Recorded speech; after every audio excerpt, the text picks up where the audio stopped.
you say women dressing in revealing attire is not at all about female empowerment. My concern is when we talk about these things, there was a great comment in the audience from someone who was younger that said, you know, we should have the freedom to dress how we want. We should be able to choose that. Yep, we should. Unfortunately, we live in a world where we don't have that kind of equity right now. And so the empowerment is sort of, it's at the individual level. You get to make that individual choice. But what ends up happening is that we replicate the same old stereotypes about what it means to be an attractive woman. And those stereotypes really are derived from male pleasure. It's how can we make ourselves desirable for men?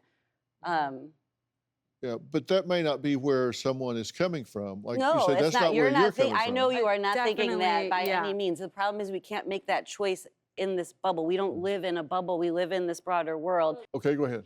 Say your name and go ahead.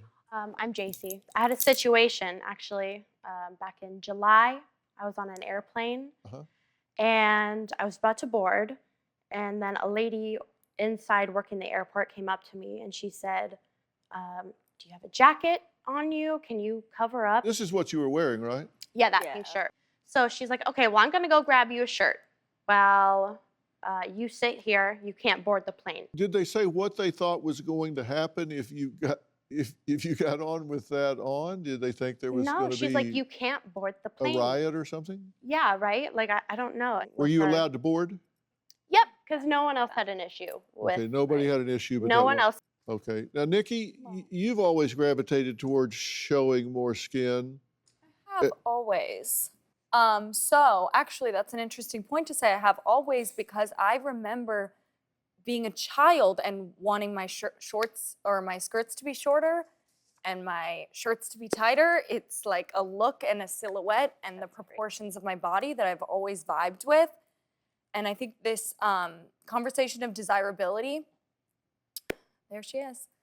This conversation of desirability at the top of this conversation is a valid point, but also I think the fashion girlies do dress for the girls and the gays. Yes. I just don't like it being conflated with empowerment, as if being able to dress half naked anywhere we want without suffering any consequences that just have to do with context, all of a sudden that is going to be the advocacy that we take on for equality. But that is not going to work. But I don't like being, media, and nobody's trying to show you their body parts all the time when you go to the grocery store. Well, I see it all the time. Hypersexualized Don't look at celebrities, you know? Look at magazines, TV shows, right, movies. the media, yes, it's been around for a very long thing time. It's just don't call it empowerment in that way without recognizing very real that that's an individual level empowerment, that is extremely white, middle-class privilege. Do you have a story or a question for me? Click the link in the description and tell me what in the world is going on.